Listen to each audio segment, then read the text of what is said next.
जज Frank Caprio की अदालत में एक औरत पेश हुई और उसने आते साथ ही जज से बदतमीजी करना शुरू कर दी। उस औरत का कहना था कि मैं फाइन पे नहीं करूंगी, जो करना है कर लो। जज ने कहा कि वो उनको पेमेंट प्लान बनाकर देंगे जिससे उन्हें फाइन पे करना आसान लगेगा, पर औरत का रवैया काफी रूड था और उसने कहा कि जो करना है करो, मैं वैसे भी पे नहीं करूंगी। जज फ्रैंक कैप्रियो, जिनको दुनिया हमदर्दी और रहम दिली की वजह से जानती है, उनको कोर्ट रूम में पहली बार गुस्सा आ गया। ये कोर्ट प्रोसीडिंग कहीं पब्लिश तो नहीं हुई, पर फ्रैंक कैप्रियो ने इसके बारे में अपनी बुक में जिक्र जरूर किया है। और उसके बाद जो हुआ, उसने फ्रैंक कैप्रियो की जिंदगी को हमेशा हमेशा के लिए बदल दिया। ज़ेम टीवी के वीडियोस में एक बार फिर से खुशामदीद। नाजरीन, किसने सोचा था एक बच्चा जो स्कूल जाने के साथ साथ लोगों के जूते पॉलिश करता है, एक दिन वर्ल्ड्स नाइसेस्ट जज का लक़ब पाएगा। फ्रैंक कैप्रियो की कोर्ट रूलिंग्स देखकर अंदाजा लगाना काफी मुश्किल है कि इस मुस्कुराते चेहरे, रहम दिली और हमदर्दी के पीछे छुपे कितने गहरे जख्म हैं। फ्रैंक कैप्रियो रोड आइलैंड के शहर प्रोविडेंस के म्यूनिसिपल कोर्ट के चीफ जज थे। 1985 से 2023 तक लगातार 38 इयर्स उन्होंने इस ओहदे पर इंसाफ का फर्ज अदा किया। उनकी पहचान एक reality TV show caught in Providence से बनी। उनके कोर्ट में ट्रैफिक वायोलेशन से रिलेटेड केसेस आया करते थे, गलत पार्किंग करने पर, ओवर स्पीडिंग या फिर सिग्नल तोड़ने पर।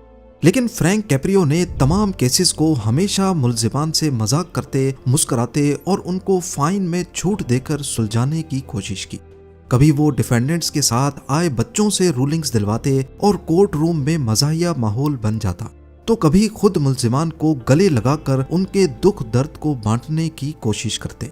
एक दिन उनकी अदालत में 96 इयर्स के एक बुजुर्ग आए जिन पर स्कूल जोन में ओवर स्पीडिंग का इल्जाम था। जब जज ने उनसे पूछा कि आपने ओवर स्पीडिंग क्यों की, तो बुजुर्ग की आंखें नम हो गईं।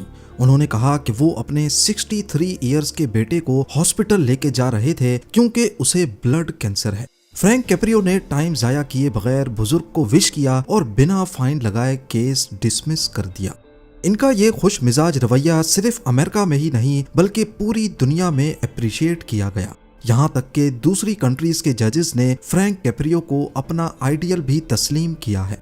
पर इस हंसते मुस्कुराते चेहरे के पीछे एक दर्द भरी कहानी है जिसने उन्हें इस मकाम तक पहुंचाया जिसका उन्हें कभी अंदाजा भी नहीं था।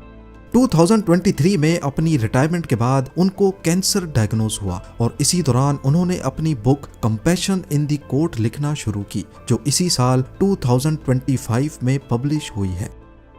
जज फ्रैंक कैप्रियो के इस रवैये के पीछे एक इंटरेस्टिंग वाकया है जो उनके दादी दादा के साथ पेश आया था। उनके दादी दादा बिल्कुल अनपढ़ थे जब वो इटली से माइग्रेट करके प्रोविडेंस सिटी में आए थे। उनके हालात इतने खराब थे कि दादा फ्रूट्स का ठेला लगाकर अपना गुजारा करते थे। एक दिन वो अपने दोस्तों के साथ पीकर शोर शराबा कर बैठे और पुलिस ने पकड़ लिया। फ्रैंक कैप्रियो की दादी पड़ोस से पैसे उधार लेकर कोर्ट गई और अपने हस्बैंड को छुड़ाने के लिए सबके सामने जज को पैसे ऑफर कर दिए, वो भी इशारों और टूटी फूटी इंग्लिश में। उस वक्त उनके साथ उनका छोटा बेटा टप मौजूद था जिसको थोड़ी बहुत इंग्लिश आती थी। जज ने टप को अपने पास बुलाया और कहा कि अपने अम्मी अब्बू को घर ले जाओ, उन्हें रिहा कर दिया गया है। टप ने जब ये बात अपनी माँ को बताई तो वो जज को दुआएं देती हुई लौट गई। ये छोटा बच्चा कोई और नहीं बल्कि असल में जज फ्रैंक कैप्रियो के वालिद थे जिन्हें प्यार में टप कहा जाता था। फ्रैंक कैप्रियो का कहना है कि बेशक ये केस मेरी पैदाइश से बहुत पहले हुआ था, लेकिन उस जज के बर्ताव की कहानी सुनकर मैं आज भी अपने कोर्ट में जब इमिग्रेंट्स को देखता हूँ तो मुझे अपने दादी दादा याद आते हैं और मैं अपनी पूरी कोशिश करता हूँ कि उन्हें किसी किस्म की तकलीफ ना हो। फ्रैंक कैप्रियो के वालिद का असल नाम एंटोनियो कैप्रियो जूनियर था, लेकिन उनको हर कोई टप कहकर पुकारता था। जब फ्रैंक कैप्रियो के वालिद अमेरिका आए तो वो एक कमरे के फ्लैट में रहते थे जहां गर्म पानी भी नहीं होता था। एक कमरे में 12 जने और सिर्फ एक दिए की रोशनी। उनको 7th क्लास में ही स्कूल छोड़ना पड़ा और वो अपने वालिद यानी फ्रैंक के दादा के साथ फैमिली का खर्चा चलाने में मदद करने लगे। इस फैमिली के हालात इतने खराब थे कि अक्सर खाली जेब में रुई जमा हो जाती है, पर फ्रैंक कैप्रियो ने लिखा है कि इनकी जेबों में वो रुई भी नहीं होती थी। 24 नवंबर 1936 को फ्रैंक कैप्रियो की पैदाइश हुई और वो अपने वालिद टप और माँ फिलोमिना के साथ उसी ठंडे पानी और एक कमरे के घर में रहने लगे। अगर कभी शावर लेना होता तो कई किलोमीटर दूर जाना पड़ता था। उनके वालिद टप ने कई ठेले लगाने की कोशिश की, लेकिन ग्रेट डिप्रेशन की वजह से उनका कोई काम ना चल सका। आखिरकार एक दूध की डिस्ट्रीब्यूशन का काम मिला और छोटी एज से ही फ्रैंक कैप्रियो भी उनके साथ हाथ बटाने लगे। एक मर्तबा जब फ्रैंक 8 साल के थे तो उन्हें एक घर में दूध पहुंचाने जाना था। ये घर एक अमीर शख्स का था जिसका बेटा फ्रैंक का स्कूल मेट था। सुबह सवेरे खाली पेट के साथ फ्रैंक कैप्रियो ने जब उस घर का दरवाजा खटखटाया तो अंदर से जबरदस्त टोस्ट की खुशबू आने लगी। जब दरवाजा खुला तो उसका स्कूल मेट अंदर नाश्ते की टेबल पर बैठा रो रहा था।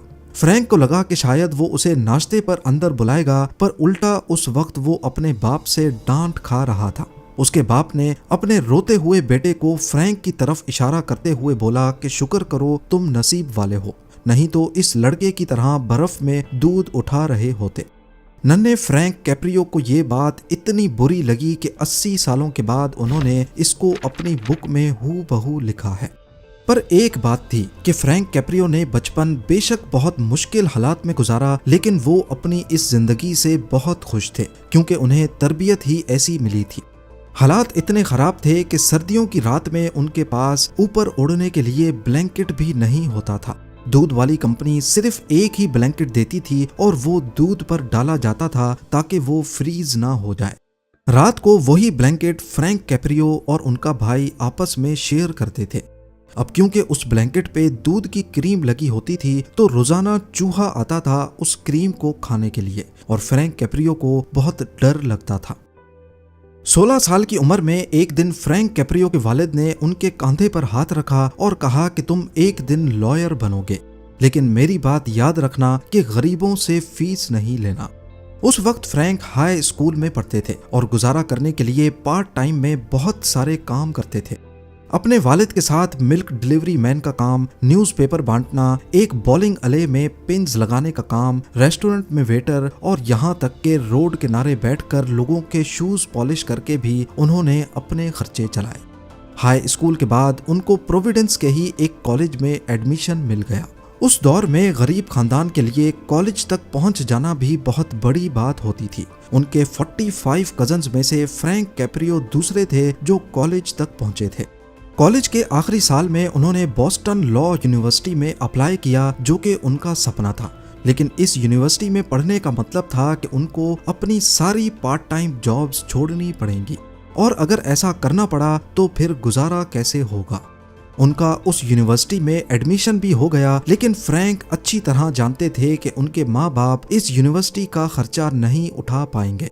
लिहाजा उन्होंने अपनी पसंदीदा यूनिवर्सिटी में जाने के बजाय दिन के वक्त टीचिंग की जॉब की और रात में किसी दूसरी यूनिवर्सिटी में लॉ पढ़ने लगे। इस दौरान फ्रैंक कैप्रियो के साथ दूसरा ऐसा वाकया हुआ जिसका दुख वो जिंदगी भर नहीं भूल पाए।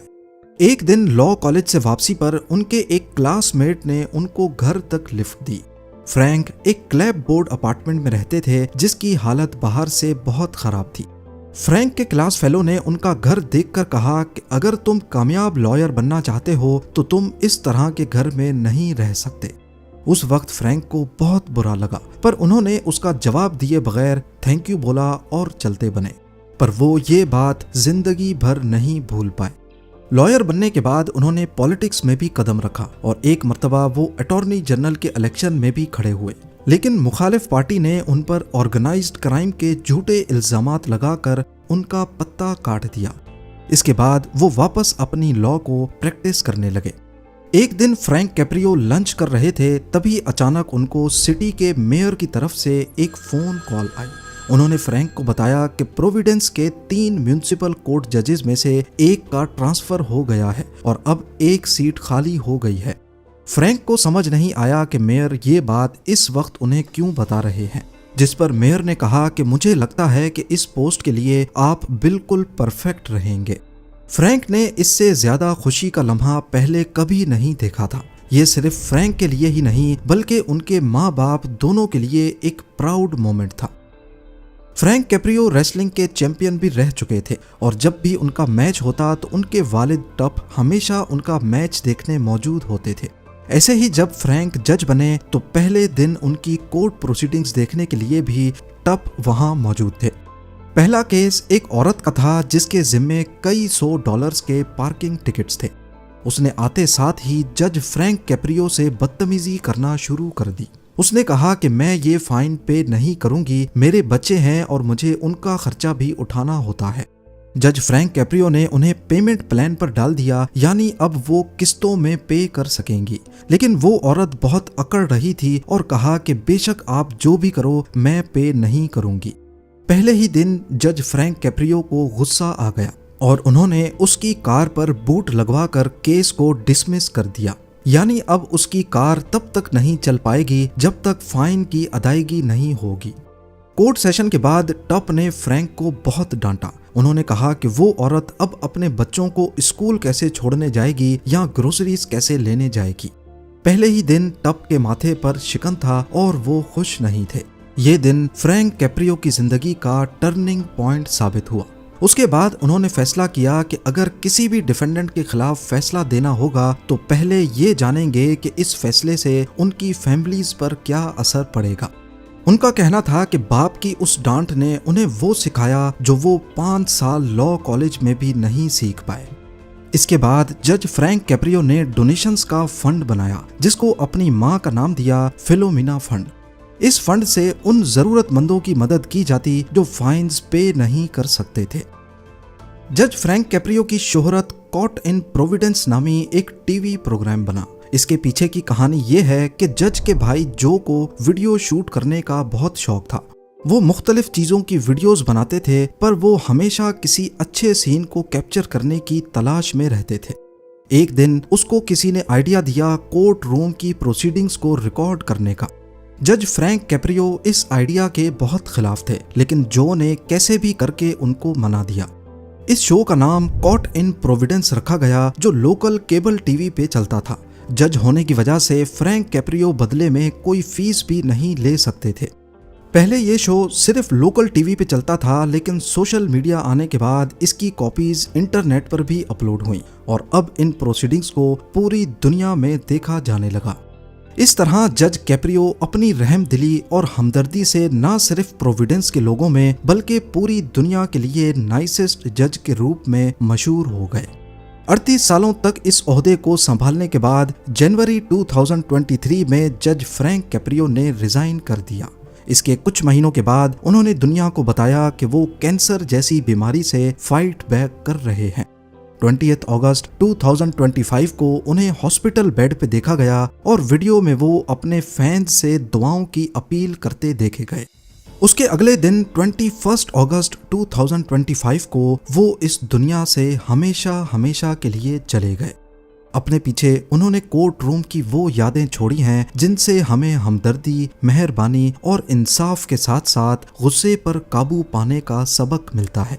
उम्मीद है जेम टीवी की ये वीडियो भी आप लोग भरपूर लाइक और शेयर करेंगे। आप लोगों के प्यार भरे कमेंट्स का बेहद शुक्रिया। मिलते हैं अगली शानदार वीडियो में।